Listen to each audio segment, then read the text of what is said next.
اور جناب welcome back, اور ہم موجود ہیں آپ کے ساتھ مسکراتی صبح وذ ذیشان اظہر میں. اور جی ڈسکشنز جب چلتی ہیں یعنی صورتحال پر ہم بات کرتے ہیں تو اس ٹائم پہ چیزیں ہوتی ہے. اخلاق بھائی ہمیں بات بتا رہے تھے. اخلاق بھائی دوبارہ آپ کی طرف آتے ہیں، لیکن اس سے پہلے میں بتاتے چلوں کہ ہمیں اشرف میمن بھائی نے جوائن ان کیا ہے، جو کہ ہمارے وہ بھائی ہیں جو کہ جب بھی ہم کسی بھی چیز کا سلوشن نکالنا ہوتا ہے تو ہم ان سے بات کرتے ہیں. اشرف بھائی آپ کو خوش آمدید کہیں گے. السلام علیکم. اشرف بھائی بجٹ آج ہے بہت اہم چیز اور اس پہ دوبارہ بات ہوگی. اور ساتھ ساتھ اخلاق بھائی آپ کہہ رہے تھے کہ کے الیکٹرک ہم نے بند نہیں کرنا، ہم نے کمپیٹیٹرز لے کر آنے ہیں. جیسے کہ فرض کریں میں کے الیکٹرک ہوں، آپ اشرف بھائی اور ہمارے عامر بھائی جو ہیں وہ اگر ساتھ حریف میرے آئیں گے تو نیچرلی آپ کم پہ لائیں گے. آپ شاید 20 روپے یونٹ لیں، وہ 19 روپے 50 پیسے لیں، وہ 18 روپے لیں، تو پھر میں 15 پہ آؤں گا کہ مجھے پرانی ساکھ کو مینٹین رکھنا ہے. ہمارے یہاں پہ کمپٹیشن نہیں ہے، بس وہ ایک اکیلا شیر ہے جو جنگل میں گھوم رہا ہے. نہیں، میں صرف ایک بات کرتا ہوں کہ جب کے الیکٹرک کا لائسنس مل رہا تھا انہیں تو اس وقت بھی ہمارے سیاستدان موجود تھے، ہمارے کراچی کے لوگ بھی موجود تھے، پنجاب کے لوگ بھی، ابھی آپ کی حکومت کراچی کے تمام لوگ موجود تھے. اب ذرا سی بات منوانے کے لیے وزیر اعظم کو وہ اپنی بات منوا لیتے ہیں 2 منٹ کے اندر، پیپلز پارٹی بھی اور ایم کیو بھی اور دوسری اتحادی جماعتیں بھی. تو مجھے یہ سمجھ نہیں آتی کہ ایک کے الیکٹرک کے بارے میں ان کی بات کیوں نہیں مانی جاتی. یا تو دل سے نہیں بات کرتے، کان میں کہہ دیتے ہیں جو ہم بیان دے رہے ہیں نا وہ صرف ویسے ہی بیان ہے، آپ اس پہ عمل نہ کرنا ہے. تو مطلب کہ جب ایک چیز کے اوپر جو ہے نا وہ وزیر اعظم کو جو ہے نا وہ تڑی لگا دیتے ہیں جو علیحدہ ہو رہے ہیں. تو یہ لگائے نا، کیوں تڑی لگائے نا، ایم کیو بھی لگائے، پیپلز پارٹی بھی لگائے کہ اگر آپ کے الیکٹرک کو نہیں ختم کریں گے تو ہم جو ہے نا بالکل نہیں کہ جو ہے نا یہ علیحدہ ہوں گے حکومت سے. کیوں نہیں کرتے؟ ایک بات میں بولوں کہ اچھا اس کے بعد آپ نے کہا کہ ہم تو خود یہ بات کرتے ہیں، ہم نے تو لیٹرز لکھ کے بھیجے ہیں وزیر اعظم کو کہ جناب آپ 2 کمپنیز یہاں دے دیں، اسے بھی رہنے دیں، 2 کمپنیز آپ کراچی کو دے دیں، اپنے آپ کے الیکٹرک ختم ہو جائے گی، اپنی موت خود مر جائے گی. جو نا دیا بھی اونے پونے کے ریٹوں میں تھا. اچھا وہ پچھلا ایگریمنٹس اٹھا کے دیکھیں ان کا کہ الیکٹرک کا، وہ جو کرنے والے تھے ہمارے اللہ تعالیٰ انہیں جنت میں جگہ دے، تو وہ کر گئے جو کرنا ہے. ایگریمنٹس تو آپ اٹھا کے دیکھیں کہ الیکٹرک ایگریمنٹس کیا ہے اور مالک کون لوگ ہیں. مالک کون لوگ ہیں؟ نہیں دیکھیے، نہیں مسئلہ یہ کہ اخلاق بھائی مسئلہ یہ کہ ابھی جب لائسنس ختم ہوا 10 سال کی مدت پوری ہوئی تو رینیو تو آپ لوگوں کی حکومت موجود تھی نا. وہی تو میں بات کر رہا ہوں کہ جب موجود تھی ہماری حکومت نے کیا. اوپن کریں، انہوں نے جو کام کرنے تھے نا، اصل چیز تو یہ ہے اس پر آئیں کہ الیکٹرک نے جو اپ گریڈیشن کرنی تھی وہ کیا کرا، کچھ بھی نہیں کرا. میں جو بات لگایا نہیں پیسے ذیشان بھائی، میں جو بات کر رہا ہوں کہ ٹھیک ہے ہماری حکومت نے کیا، لیکن اس ٹائم ہمارے ایم کیو اور پیپلز پارٹی کے لوگ موجود نہیں تھے. انہیں نہیں پتا تھا کہ بھی یہ کے الیکٹرک کا یا جماعت جیسے شور مچا رہی تھی، کورٹ میں بھی گئے ہیں جماعت اسلامی والے، کیا یہ لوگ موجود. میں صرف ایک پوائنٹس کے اوپر بات کر رہا ہوں کہ بھائی جب یہ کوئی بھی چیز منوانی ہوتی ہے تو وہ یہ ایک تڑی لگاتے ہیں، معاملہ مان لیا جاتا ہے. تو اس کے بارے میں کیوں نہیں کرتے؟ دیں نا کوئی بیانات.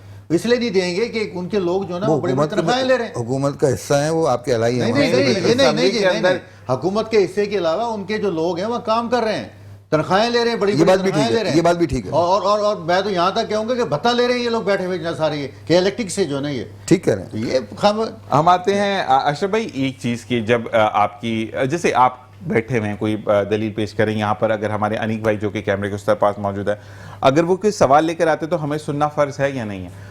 ایک شخص اٹھتا ہے وہ یہ کہتا ہے کہ کے الیکٹرک سے میں سیٹسفائیڈ ہوں، باقی سب گئے سائیڈ میں. تو یہ کہاں کا انصاف ہے؟ کیونکہ ابھی جو اسمبلی میں ہوا تو انہوں نے یہ کہا کہ وہ ان کا نام بھی مکیش کر کے کچھ ہے، مجھے کنفرم نام یاد نہیں ان کا، میں نام کے معاملے میں بڑا فقدان ہے مجھے. تو انہوں نے یہ کہا کہ I am very satisfied. Next question, تو مطلب آپ سیٹسفائیڈ ہیں تو دنیا سیٹسفائیڈ ہے.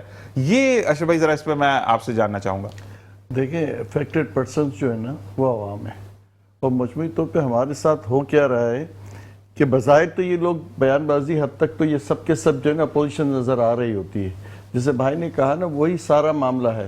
میں تو معذرت کے ساتھ جماعت اسلامی کو بھی کہیں نہ کہیں مورد الزام ٹھہراؤں گا. اس کی وجہ یہ ہے کہ جو ایک ٹیمپو بن گیا تھا نا احتجاج کا، پورے پاکستان میں بن گیا، تو اسپیشلی کراچی میں لوگ احتجاج کے لیے لوگ آ گئے تھے، پورا کمپین عروج پہ تھا.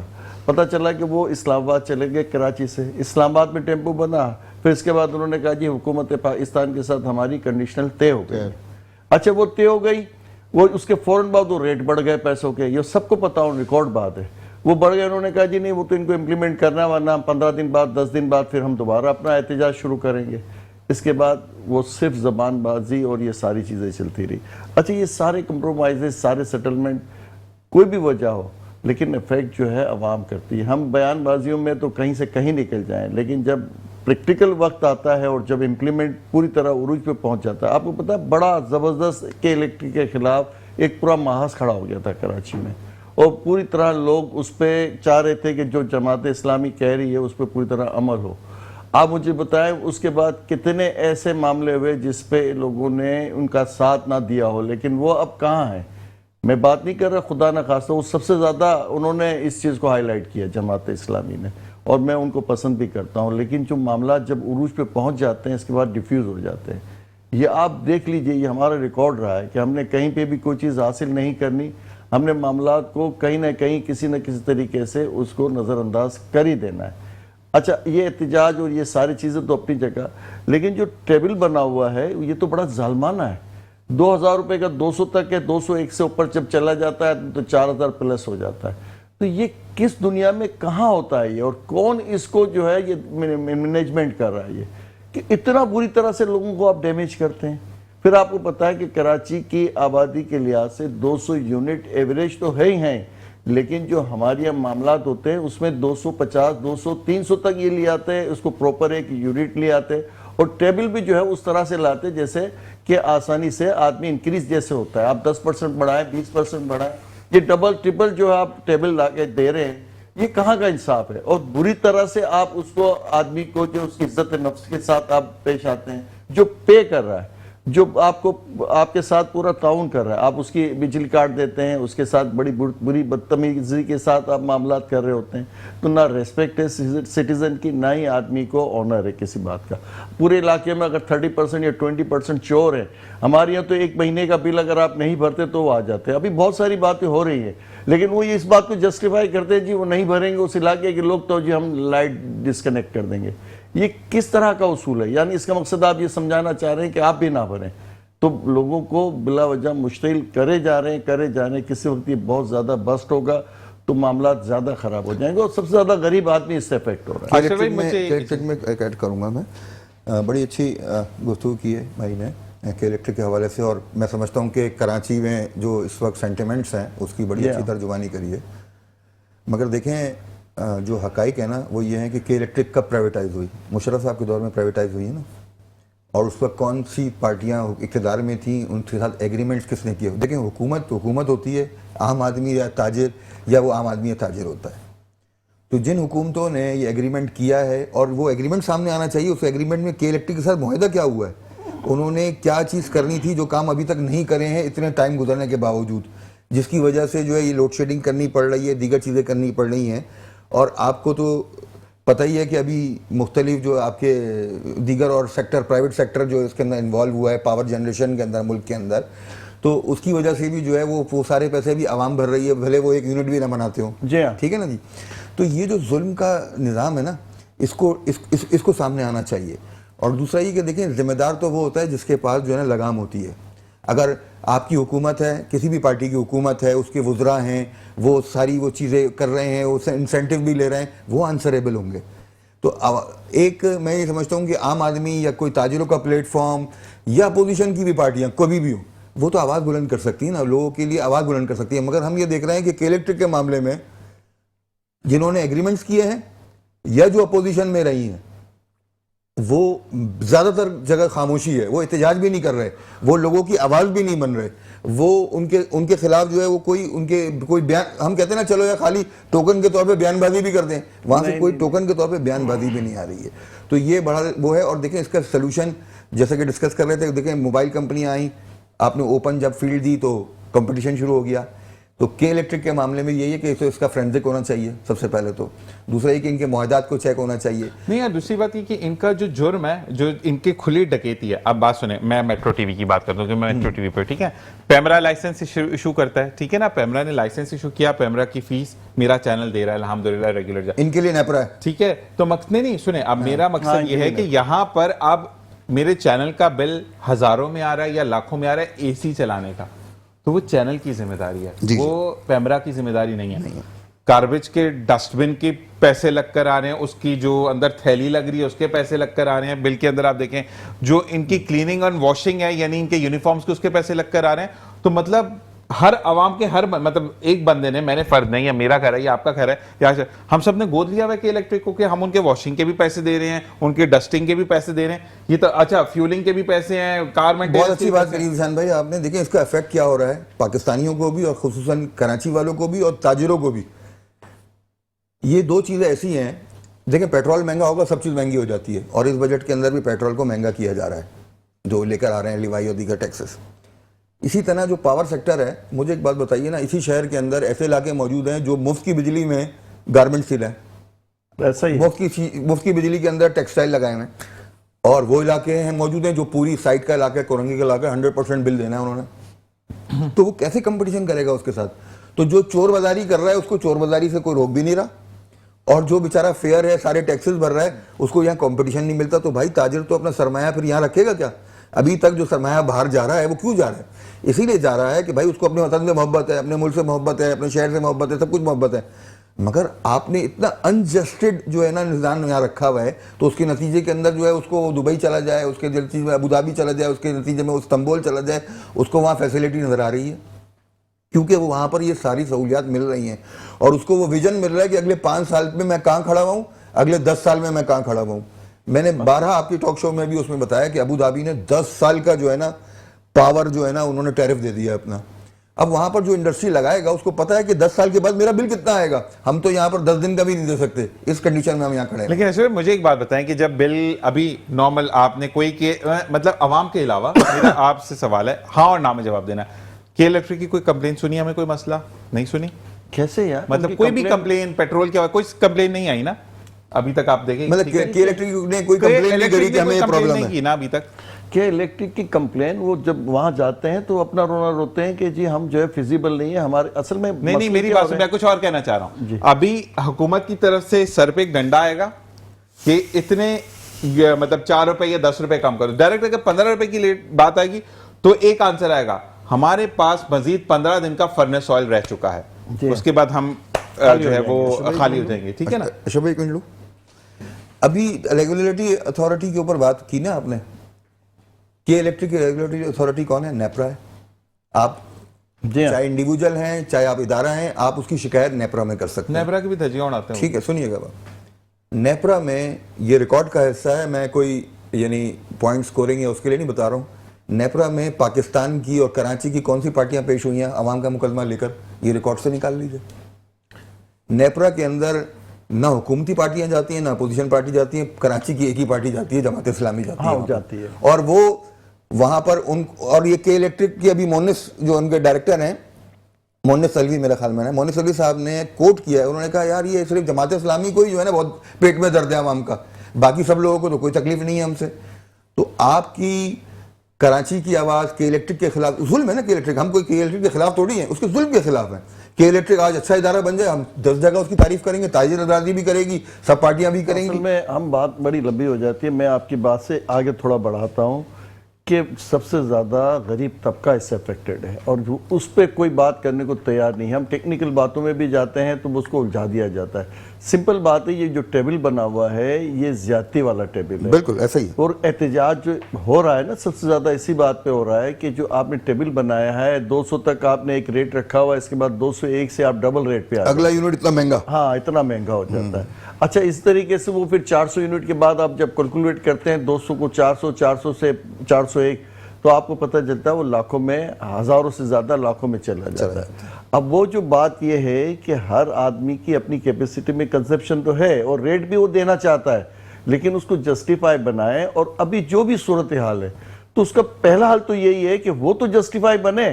ہم ساری باتوں میں چلے جاتے ہیں, بیسک بات یہی ہے کہ یہ کروڑا روپیہ یہ لے جاتے ہیں, چاہے وہ ٹیکسز کی انڈائریکٹ ٹیکسز کی مد میں ہو, لیکن وہ بل کا جو فیول جو ریٹ ہے وہ ڈبل کیوں ہو جاتا ہے, ٹرپل کیوں ہو جاتا ہے کنزپشن. اور پھر کبھی ان کو ضرورت ہوتی ہے تو سردیوں میں کہتے ہیں فیسلیٹ کرتے ہیں, کہتے ہیں کہ آپ اپنی جو ہے بجلی کنزیوم زیادہ کریں تو ہم آپ کو ریٹ ٹیبل کم کر دیں گے. تو یہ مذاق خیز بات ہے, یہ ناانصافی والی بات ہے, اس کو جسٹیفائی کیا جائے. ریشو ہمیشہ زیادہ کنزپشن سے اور ریٹ کم کیا جاتا ہے, دنیا میں ہمیشہ یہی اصول ہے. چلیں جی بجلی آپ کی مہنگی پڑ رہی ہے تو آپ ٹیبل ایسا بنائیں 10% بڑھائیں 15% بڑھائیں, نہ کہ ڈبل کر دیں. یہ زیادہ مطلب ضروری ہے کہ ہم ساری باتوں کو چھوڑیں. ابھی آپ کے پاس نہ دوسری کمپنی آئے گی نہ دوسرا آپ کی انسٹالیشن ہوگا, لیکن بات یہاں کے ٹھہرتی ہے کہ یہ کروڑوں روپیہ جو ہے غریب آدمی سے چلا جاتا ہے. اب 200 یونٹ پہ 4000 روپے آپ کر لیتے ہیں 2000 سے. 2000 مطلب یہ کہ وہ 100% آپ کا ڈبل ہے.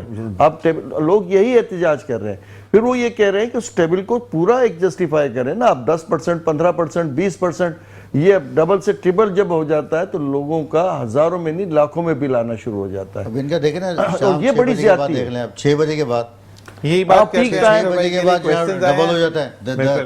اچھا بھائی, آپ کے لیے 2 سوالات آئے لیکن بریک کا کہا جا رہا ہے. میں بریک سے واپس آنے کے بعد آپ سے سوال کرتا ہوں اور اس کا جواب ہم لیں گے اشرف بھائی سے. دیکھتے رہے مسکراتی ثباوت. ذیشان ہے سر.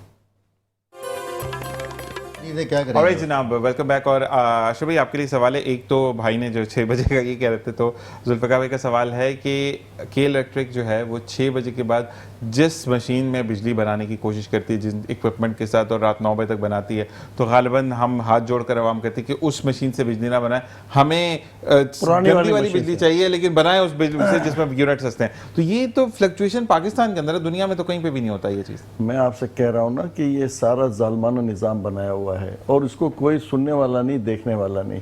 بات یہ ہے کہ ایک آپ یونٹ کا ایک ریٹ آپ نے فکس کیا ہوا ہے, اس ریٹ پہ آپ بجلی کے پیسے لیں. یہ گورکھ دھندا ہے کہ جی وہ 6 بجے سے لے کے 9 بجے تک یا 10 بجے تک پیک ٹائم ہے.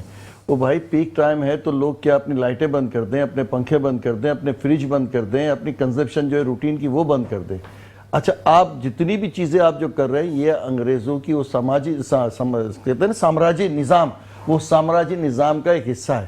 آپ لوگوں کو بیوقوف بناتے ہیں اور پھر جو بلنگ میں آپ دے دیتے ہیں, کون اس کو کیلکولیٹ کرے گا, کون اس کو چیک کرے گا. اور آپ جب بھی کسی کا بل دیکھیں گے نا آپ کی سمجھ میں ہی نہیں آئے گا وہ کہاں سے کیا بڑھ رہا ہے. وہ ڈبل پیسے اسی میں بھی وہ لگا دیتے ہیں پیک ٹائم اور اس ٹائم میں. تو یہ ساری چیزیں بیوقوف بنانے والی ہیں, لوگوں کو ٹھگنا جسے کہتے ہیں نا, یہ ہمیں کے الیکٹرک ٹھگ رہی ہے. اور یہ ٹھگنا جو ہے یہ زیادتی پہ آ گیا اور اسے تک آ گیا ہے کہ لوگ کسی وقت اس کو معاملے کو یہ لاقونیت سر سے اوپر نکل جائے گا مسئلہ. نہیں, سچ بتا رہا ہوں, لوگ بہت زیادہ پریشان ہیں. آپ یقین کریں اپنے گھر کی چیزیں بیچ دیتے ہیں کیونکہ ان کو اپنی لائٹ چاہیے ہوتی ہے, مجبوری ہے, بچے چھوٹے ہیں, سو نہیں سکتے, گرمی کیسی ہے.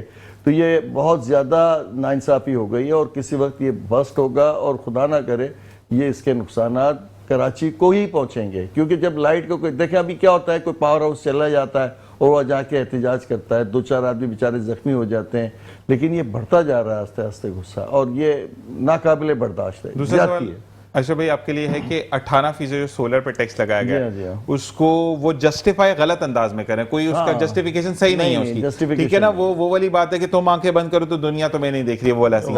تو وہ والی چیز کہ وہ واپس ہوگا یا نہیں ہوگا, اگر ہوگا تو ہمیں کیا کرنا چاہیے؟ نہیں, واپس ہوگا. دیکھیں میں آپ بتاؤں, کچھ چیزیں یہ اس لیے کی جاتی, مجھے یہ لگتا ہے کہ تاکہ پھر لوگوں کو یہ بتایا جائے کہ جی آپ کے ہم نے کہنے پہ یہ واپس لے لیا. مجھے لگتا ہے اس کی وجہ یہ ہے کہ دیکھیں یہ عوامی رد عمل اس پہ بھی اس لیے یوں آ رہا ہے کہ آپ نے پورا ٹرینڈ چلایا تھا کہ سولر پہ آؤ اور لوگوں کو بتایا گیا کہ اس میں ہم فیسلیٹ کریں گے آپ کو, اور ایک دم یہ چیز لے آئے ہیں. تو یہ زیادتی ہے اور یہ اس طرح کی چیزیں لا کے حکومت جو ہے اپنے لیے مسائل ہی کھڑے کرے گی. جو تھوڑا بہت جو کہیں تھوڑی سی عزت ہے نا وہ اس سے بھی جائیں گے. آپ کی طرف آتے ہیں عامر بھائی. تمباکو نوشی صحت کے لیے مضر ہے اور اس پر لکھا جاتا ہے وہ کینسر کا منہ بنایا ہوا تھا. سگریٹ کے ریٹ سستے کر دیے, باقی چیزوں کے ریٹ بڑھا دیے بجٹ میں, تو عوام کو سگریٹ پینا چاہیے, کیا کرنا چاہیے, تھوڑا سا اس بارے میں بھی روشنی ڈالیے گا. بہت اچھا سوال ہے آپ کا. اس کا تو ساری دنیا میں اس کا جواب موجود ہے اور روزانہ ہم صبح سے شام تک 24 گھنٹے دیکھتے بھی رہتے ہیں. مگر اس سے پہلے میں یہ کہنا چاہوں گا, دیکھیں ایک لیڈرشپ ہوتی ہے ویژنری لیڈرشپ, جو قوم کو بنانا چاہتی ہے. بالکل ایسے ہی ہم نے اسکولوں میں بھی پڑھا ہے ان کے بارے میں, کتابوں میں بھی دیکھا ہے, اور آج کی دنیا میں ہم دیکھتے ہیں, ہم اپنے پڑوس میں ادھر ایران میں دیکھتے ہیں تو احمدی نژاد کا نام نظر آتا ہے, ویژنری لیڈر آیا, اس نے لیڈ کیا.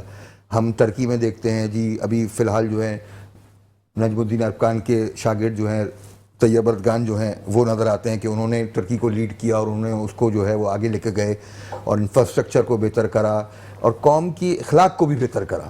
یہ صرف زمین بنا دینا, صرف جو ہے وہ سہولیات پہنچا دینا یہ مقصود نہیں ہے. اصل چیز تو یہ ہے کہ قوم کی اخلاقی تعمیر کرنا, کہ اس کی پہچان یہ بن جائے کہ یہ حج عمروں میں سب سے آگے نہ ہو, یہ سچ بولنے میں سب سے آگے ہو, یہ جو ہے وہ دھندے میں آگے نہ ہو بلکہ دیانتداری میں سب سے آگے ہو. تو یہ جو پہچان بنانا ہے نا, یہ لیڈرشپ کا کام ہوتا ہے. کہ لیڈرشپ کیسی ہے,